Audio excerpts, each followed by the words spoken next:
My mom drained my college fund and closed my account. Now she's sending me her stepdaughter's bills like I'm still here. Doormat. Hi Reddit.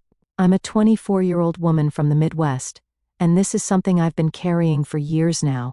Honestly, I've never told anyone the full story, not even my best friends. But lately, I've been thinking about everything that happened, and I need to get it off my chest. It all started when I was 18, fresh out of high school and ready to start my life, or at least I thought I was. Growing up, it was just me and my mom for as long as I can remember. My dad was never in the picture, and my mom worked hard to keep things together. We didn't have a lot, but we got by. I respected her for how hard she worked, even if we didn't always get along. She could be strict and sometimes distant, but I figured it was just because she was tired from working so much. Things started to change when I was 16. That's when she met Rick. He seemed fine at first, polite, friendly, and a little too smooth if I'm being honest. He had 2 kids, Julia, who was 14, and Max, who was 12. They all moved in about 6 months after Mom and Rick started dating, and within a year, they got married. That's when everything started to shift. Suddenly, it felt like I didn't exist anymore. Mom started bending over backward for Rick and his kids, buying them new clothes, taking them to amusement parks, and even letting Julia redecorate her room with all new furniture. Meanwhile, I was still wearing clothes I'd outgrown, and using a desk we'd picked up at a yard sale when I was 12. It wasn't just the money or the attention. It was the way she constantly made it clear that Rick and his kids were the priority. For example, when Julia turned 16, Mom threw her a huge Sweet 16 party. I'm talking catered food, a DJ, a fancy cake, and a princess for the day vibe that I didn't even know we could afford. Rick invited half the town, and Julia ended the night with a brand new car. For comparison, on my 16th birthday, Mom made me a boxed cake, and we had dinner at home. No party, no car, not even a thoughtful gift. She got me a set of towels because, and I quote, "You'll need them when you move out one day." It wasn't like we were rolling in money back then either. But somehow, Rick's kids always got the red carpet treatment. And then there was Max. When he got into basketball, Mom signed him up for every camp, bought him custom shoes, and even drove him 2 hours each way to some weekend league.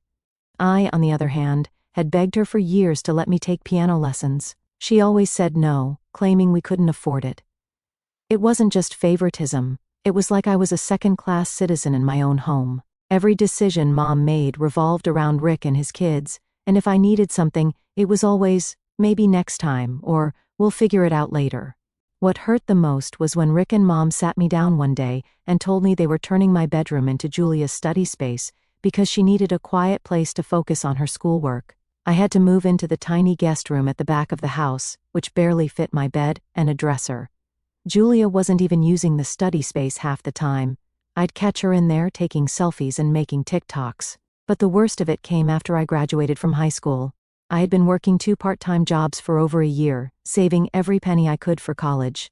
By the time I graduated, I'd saved up $6,500. It wasn't much, but it was enough to cover my first year of community college, and still have a little left over for books and supplies.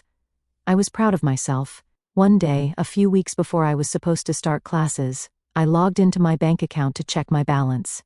That's when I noticed something was wrong. My account was completely empty. Every single dollar was gone.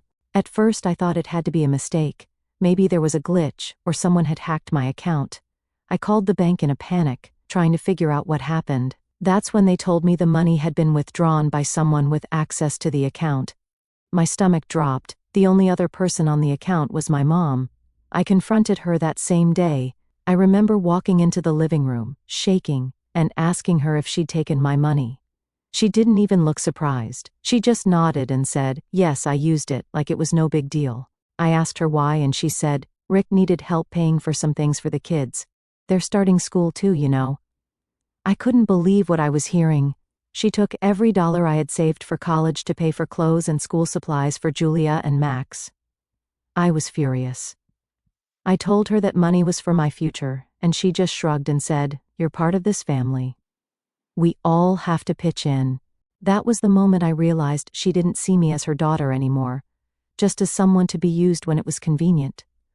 So after the whole situation with my mom draining my college fund, I packed up and moved in with my cousin Sarah. Let me just say, That was one of the hardest and best decisions I've ever made. I didn't have a backup plan or anything, I just knew I couldn't stay in that house anymore.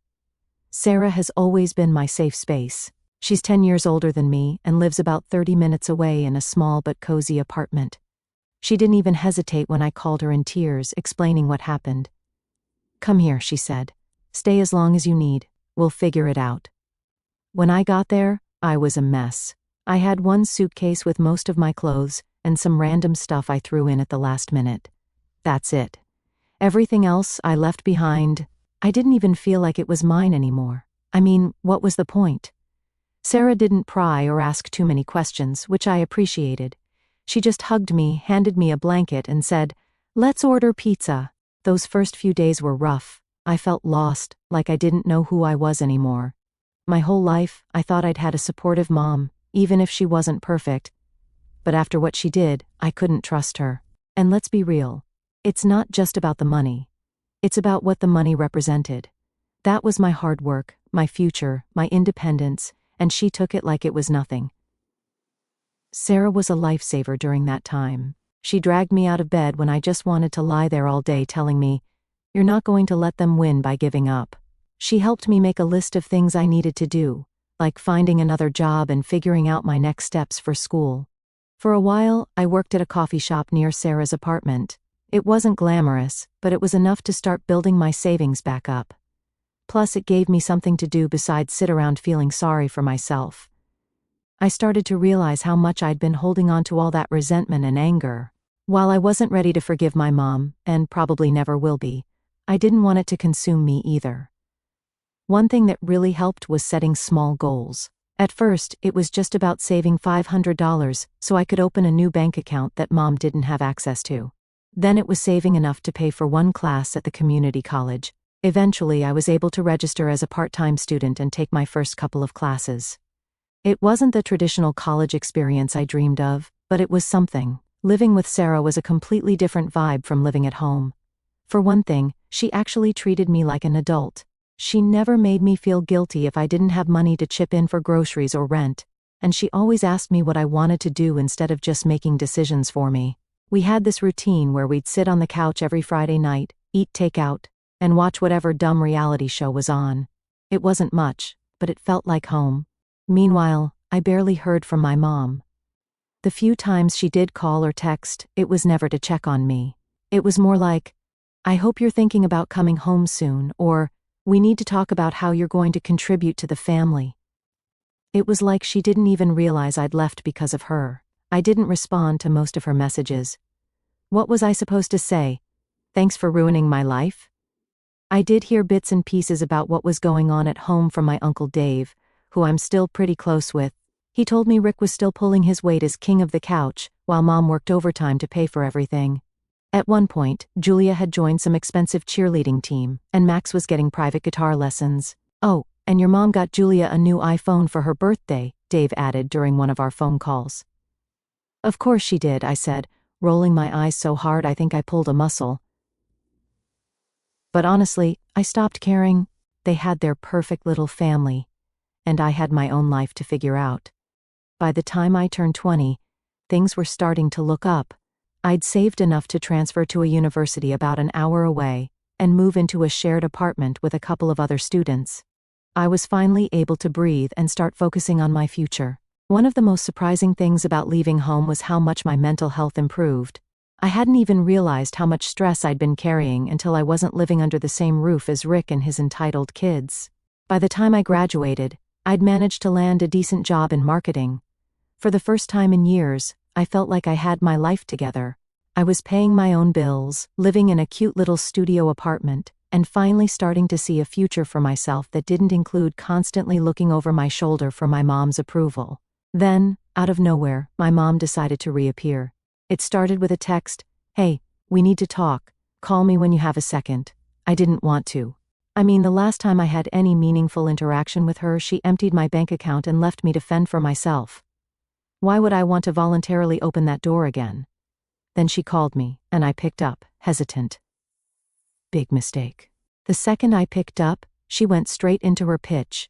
"Julia is starting college," she said, like that was supposed to mean something. She's decided dorm life isn't for her. It's too noisy, and she needs her own space to focus on her studies. I already knew where this was going, but I let her keep talking. So we've been looking at apartments for her near campus, she continued. We found a really nice one-bedroom. It's only $1,500 a month, really affordable for the area. That's when she dropped the bomb. I was hoping you could help with the rent. You're doing well now, right? I almost laughed. You're asking me to pay $1,500 a month for Julia's apartment? Are you serious? She sighed, like I was the unreasonable one. Not the whole thing, just part of it. Maybe $1,000 a month. I couldn't believe what I was hearing. Mom, Julia isn't my responsibility. She's not even my sister. She's your stepdaughter. She's family, Mom shot back, her tone sharp. You don't just turn your back on family. I wanted to scream. This was the same woman who literally turned her back on me the second Rick and his kids entered the picture. Now she was lecturing me about family? Why can't Rick help with this, I asked, or Julia for that matter. She could get a part-time job like everyone else. Mom got defensive. Rick's doing everything he can, she said, and Julia needs to focus on her studies. A job would distract her, right, I said, my voice dripping with sarcasm, because no college student in the history of ever has managed to juggle school and a part-time job. She ignored that. It's not like we're asking you to pay forever, she said, just until we get things figured out. I'd heard that line before. Back when she drained my college fund, she said it was just to get through a rough patch. That rough patch turned into years of me being ignored while Rick and his kids got everything handed to them on a silver platter. No, I said firmly. I'm not doing it. Mom wasn't happy. She started going on about how ungrateful I was, and how she'd done so much for me growing up. I could feel my blood boiling. But I kept my cool. You didn't do me a favor, Mom. You did your job as a parent. Big difference. That only made her angrier. She started rattling off all the times she'd sacrificed for me. Buying me clothes, driving me to school, paying for food. Basic parenting stuff. But she made it sound like she deserved a gold medal. I'm not arguing about this, I said finally. I'm not paying for Julia's apartment. End of story. Then I hung up. You'd think that would be the end of it, right? Nope. This is my mom we're talking about. Queen of guilt trips and manipulation. She wasn't about to take no for an answer. The first wave of her manipulation started with a pity parade. She began texting me nonstop about how hard things were for her. You don't understand the pressure I'm under, she'd write. The second wave came when she started pulling other people into the mess. First it was my Uncle Dave. He called me one evening. Hey, he said, his tone way too casual. Your mom's been pretty upset lately. She said you're refusing to help with Julia's apartment. I sighed, already annoyed. Yeah, because it's not my responsibility, Dave. Well, she's really struggling right now, he said. Maybe you could help out just until they get on their feet. I almost laughed. Dave, they've been getting on their feet for the last 7 years. When is that supposed to actually happen? He didn't have an answer to that, of course. Instead, he tried the old family sticks together argument. I get it, you're mad about what happened before, he said, but she's still your mom. Don't you think you're being a little harsh? Harsh? I repeated, my voice dripping with disbelief. Dave, she drained my college fund and treated me like an afterthought for years. Now she wants me to clean up her mess? No, I'm not doing it. To his credit, Dave didn't push too hard after that. He kind of mumbled something about how he didn't want to get in the middle of it and hung up. But still, it was frustrating to see how easily she roped him into her campaign. Then came the real surprise. Julia herself. I hadn't spoken to her in years, so when her name popped up on my phone, I almost didn't recognize it. Her text was short but packed with entitlement. Hey, I heard you're not helping with my apartment. Not sure why you're being so difficult about this, but it's not that much money for you. It's literally just rent. Just rent. Like $1,500 a month was pocket change to me. I didn't respond. What was the point? Julia had always been the little princess, and clearly, that hadn't changed. After that, my mom cranked up the guilt to max level. She sent me this long dramatic text about how I was tearing the family apart and putting Julia's future in jeopardy. She even threw in some weird line about how my refusal to help was proof that I never cared about them. I wanted to scream. How was any of this my fault? She was the one who prioritized Rick and his kids over me, but now that her golden child needed something, suddenly I was the bad guy. The worst part was how much it got to me. Even though I knew I wasn't in the wrong, the guilt started creeping in. What if I was being too harsh? What if helping out just this once wouldn't be such a big deal? I talked to Sarah about it, and she immediately shut that down. "Don't you dare cave," she said. "They've taken enough from you already. This isn't about Julia's future, it's about control. Your mom doesn't like that you're independent now, so she's trying to pull you back in." She was right, but it was still hard to shake the guilt. That's the thing about family. They know exactly how to push your buttons. My mom had spent years conditioning me to feel responsible for her problems, and even now, I still caught myself falling into that trap. The final straw came about a week later. Mom left me a voicemail that was straight-up emotional blackmail. It was classic manipulation, playing the victim, twisting the narrative, and trying to make me feel like the bad guy. And for a minute, it almost worked. I sat there listening to that voicemail, feeling this awful mix of anger and sadness. I called Sarah and told her about the voicemail. "What should I do?" I asked. "Block her," Sarah said without hesitation. "If she's not going to respect your boundaries, then you need to protect yourself." So that's exactly what I did. I blocked her number, her emails, and even her social media accounts. For the first time in years, I felt like I had control over my own life. Of course, I knew this wasn't over. My mom wasn't the type to give up easily, and I had a feeling she still had a few tricks up her sleeve, but for now, I was done. Thanks for reading, Reddit. I'll update you on what happened next, but trust me, it only gets messier from here. Update 1. Hey Reddit, I'm back. If you've been following along, you already know my mom wasn't taking no for an answer when it came to Julia's apartment. But what I didn't expect was for Rick to jump into the mix. Honestly, I hadn't thought about him much since I moved out years ago. He was more like a background annoyance. The kind of guy who always talked a big game but never actually followed through on anything. So when he decided to get involved, I should have seen the storm coming. It started with a random phone call. I didn't recognize the number, but I answered anyway because, let's face it, I wasn't thinking straight that day. As soon as I said hello, I heard his voice. "Hey there," Rick said, like we were old friends. My stomach turned. I hadn't spoken to him since I left home. "What do you want?" I asked, skipping the pleasantries. He didn't waste time. "Your mom tells me you're refusing to help with Julia's apartment," he said. His tone was calm, but there was this edge to it, like he was trying to sound intimidating.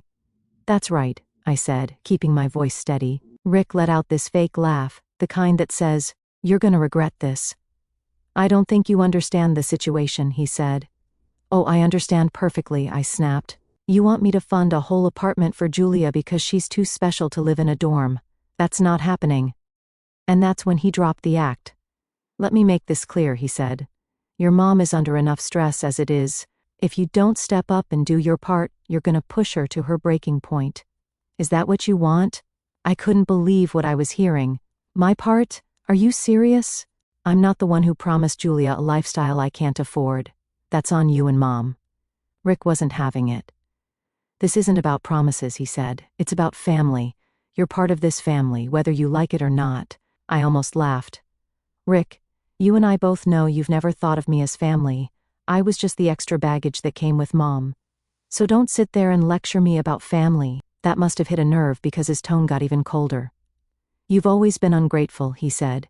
"We took you in when your mom was barely scraping by, and this is how you repay us?" "That was it," I snapped. "Took me in? Are you kidding me? That was my house before you ever showed up. You waltzed in with your kids and acted like you owned the place. I didn't need you, Rick. I needed a mom who actually cared about me." There was a long pause on his end, and for a second, I thought maybe I'd shut him up, but of course, he wasn't done. "Look," he said, his voice low and calculated. "You can play the victim all you want, but here's the reality. If Julia doesn't get that apartment, things are gonna fall apart around here. Your mom can't handle the stress, and I'm not gonna sit here and watch her crumble because of you." I froze. The way he said it, so matter-of-fact, like it was my responsibility to hold their lives together, like I had the power to fix everything with one quick Venmo. It was so ridiculous that I almost wanted to laugh. "Let me ask you something, Rick," I said. "Why don't you pay for the apartment? Or better yet, why doesn't Julia get a job?" I worked my butt off to save for college, and you guys stole that from me. Why should I sacrifice even more for her?" Rick didn't answer my question. Instead, he doubled down. "This isn't about money," he said, which was hilarious considering that's all he ever seemed to talk about. "It's about priorities. Julia's education is at stake here. Do you really want to be the reason she fails?" I couldn't take it anymore. "You know what, Rick? You're right. This isn't about money. It's about the fact that you've spent years mooching off my mom and pretending you're the head of the family. Newsflash, you're not. You're just a deadbeat who can't even provide for his own kids." That shut him up for a second, but not for long. "You've got a lot of nerve talking to me like that," he said, his voice dripping with fake authority. "And you've got a lot of nerve asking me to pay for something that has nothing to do with me," I shot back. "So we're even." Rick must have realized he wasn't getting anywhere with me because he ended the call with one last attempt at guilt. "I hope you can live with yourself," he said, "because when this all blows up, it's gonna be on you." Then he hung up. I sat there for a minute, letting his words sink in. I wasn't upset or shaken, I was just mad. Who did he think he was, calling me up and trying to bully me into paying for his kid's apartment? That was the thing about Rick, he didn't just take no for an answer. He schemed, manipulated, and bullied, until he got what he wanted. And if he couldn't get it from me, I had no doubt he'd try to twist Mom's arm instead. But no matter what he did next, I wasn't going to let him pull me into their mess. I'd spent years cleaning up after their bad decisions, and I was done. Thanks for reading, Reddit. I'll update you soon with what happened next, but let's just say this was far from over. Update 2. Hey Reddit, back again. I really thought I'd seen the worst of it after Rick called me, trying to guilt and intimidate me into paying for Julia's apartment. But I was wrong. What happened next made it clear just how much of a manipulative, self-serving jerk he really was. A couple of weeks after that phone call, I got a message from my Uncle Dave. Now, Dave isn't the kind of guy who gets involved in drama. He's more of the keep the peace, stay out of it type. So when he texted me saying, "Hey, can we talk? It's about your mom," I knew something was up. When I called him, the first thing he said was, "Your mom's in a bad spot right now." I rolled my eyes so hard I thought they'd get stuck. "Let me guess," I said. "It's about Julia's apartment." "It's more complicated than that," Dave replied, which immediately made me nervous. Apparently, Rick had given my mom an ultimatum. Either she found a way to pay for Julia's apartment, or he was done. He flat out told her he'd leave her if she didn't come up with the money. Hearing this, I wasn't even surprised. If there was one thing Rick was good at, it was taking advantage of people, and my mom was no exception. He'd been mooching off her for years, barely working while she busted her butt to keep the household afloat. Now he was threatening to walk away unless she caved to his demands. "Does she seriously think he's gonna stick around after this?" I asked. "I don't know," Dave said. "She's convinced she can't lose him, though. She's been scrambling to figure out how to make it work." I was furious, not just at Rick for being the manipulative leech he'd always been, but at my mom for letting it get this far. She had been bending over backward for this guy and his kids for years, and now he was pulling this. A few days later, I got a call from Sarah. Apparently, Mom had called her, desperate for help. She didn't ask Sarah for money. She knew that was a dead end. Instead, she tried to use Sarah to get to me. She kept saying how important it is to keep the family together, Sarah told me, and how you'll regret it if you don't help out. I let out a bitter laugh. "Typical," I said. "She's still trying to guilt me into cleaning up Rick's mess." "She sounded pretty bad though," Sarah added. "Like she's really stressed about this." I didn't feel bad for her, not anymore. She had chosen Rick over me years ago, and now she was dealing with the consequences. But still, a part of me was curious. I wanted to know just how far Rick was willing to take this. So, against my better judgment, I decided to call my mom. When she picked up, she sounded exhausted. "I was wondering if you'd call," she said. "Dave told me what's going on," I said bluntly. "Is it true? Is Rick really threatening to leave you over this apartment?" She hesitated, and I could tell she didn't want to admit it. "He's just frustrated," she said finally. "It's been a lot of pressure for him." "Pressure?" I said, my voice rising. "Mom, he hasn't worked in years. You're the one paying for everything. How is this pressure for him?" "He's doing his best," she said weakly. "No, he's not," I shot back. "He's using you, Mom, and now he's holding your relationship hostage to get what he wants." That seemed to hit a nerve because she got defensive. "You don't understand," she said. "Rick loves me. He's just trying to do what's best for Julia." I couldn't believe what I was hearing. "If he loved you, he wouldn't treat you like this," I said. "He wouldn't make you choose between him and your financial stability." "This isn't love, Mom. It's manipulation." She didn't respond to that, and after a few seconds of silence, she said, "I just need to figure this out. I thought you'd want to help, but I guess I was wrong." I hung up after that. There was nothing more to say. Over the next week, I heard bits and pieces about what was going on through Dave. Mom had started dipping into her retirement savings to cover the cost of the apartment. She was so desperate to keep Rick around that she was willing to jeopardize her future for him. And Rick? He was living his best life. Dave mentioned seeing him at a local bar, laughing and drinking like he didn't have a care in the world, while my mom was working overtime and stressing herself out trying to make him happy. The final blow came when Dave called me again, sounding almost giddy. "You're not gonna believe this," he said. "Try me," I replied. "Rick left her," he said. Apparently, Rick had packed up and walked out a few days earlier. Not only that, but he took half of what little savings my mom had left. He even took her car, claiming it was technically his since she had signed it over to him years ago. I didn't feel bad for her. She had let this man walk all over her for years, and now she was paying the price. But at the same time, I couldn't help but feel a little sad. Not for her, but for the person she used to be, the mom who worked hard to give me a good life before Rick came into the picture. I haven't spoken to her since. Part of me wonders if she's going to reach out and try to apologize, but honestly, I don't think I'd be able to forgive her even if she did. Anyway, that's where things are right now. Thanks for reading, Reddit. I'll update you if anything else happens, but for now, I'm just glad Rick is finally out of the picture. Update 3. It's been a while since I last posted, and honestly, I wasn't sure if I was going to write again. But I noticed some of you called me out for leaving things on a bit of a cliffhanger, so I thought I'd give an update and close the loop on everything. First off, thank you to everyone who reached out or commented with advice and support. It's wild how many people could relate to what I went through, and it's been comforting to know I'm not alone in this. I've read every comment and message, and they've meant more to me than I can say. So, here's where things stand now. After Rick walked out and left my mom in financial and emotional ruins, she finally reached out to me. I was honestly shocked when she texted me one day from a new phone number. I hadn't heard from her in weeks, and part of me assumed she wouldn't bother trying to contact me again after everything. But there she was, texting me like nothing had happened. Then she called. I didn't pick up. Instead, I let it go to voicemail. The message she left was different from her usual tone. She sounded tired, almost defeated. "Hey," she started. "I know I've made mistakes. I really need to talk to you. Please call me back." I sat there staring at my phone, debating whether to call her.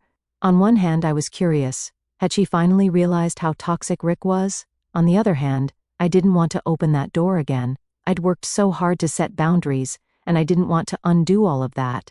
I decided to text her instead of calling. I figured it was safer, less emotional, and easier to control the conversation. I kept it short. "What do you want to talk about?" She replied almost immediately. "Can we meet in person? I want to apologize." That threw me for a loop. My mom apologizing? That was new. Against my better judgment, I agreed to meet. We chose a coffee shop halfway between us, neutral ground, no emotional baggage attached to the setting. When I walked in, I almost didn't recognize her. She looked smaller somehow, like the weight of everything had finally caught up to her. She waved me over to the table she'd claimed, and for a second, I felt that familiar pang of guilt. But I pushed it aside. "Thanks for coming," she said as I sat down. I didn't respond right away. I just looked at her, waiting for her to say whatever it was she needed to say. "I owe you an apology," she started, her voice shaky. "For everything. For taking your money, for pushing you aside, for choosing Rick over you. I see now how wrong I was." I wish I could say her words gave me the closure I'd been craving, but they didn't. Not completely. I think part of me had stopped hoping for an apology a long time ago, and hearing it now felt hollow. "I'm sorry it took losing everything to realize that," she continued. "Rick. He manipulated me. He made me believe I had to choose him and his kids to keep our family together. I thought I was doing the right thing, But I see now how much I hurt you. I nodded, still not saying much.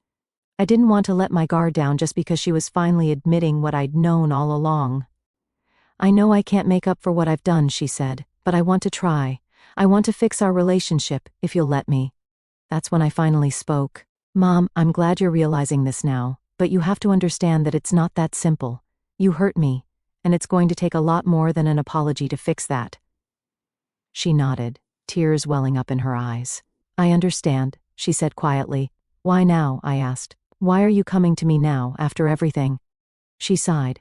Because I don't have anyone else. Rick's gone, Julia and Max don't talk to me, and I realized I pushed away the one person who actually cared about me.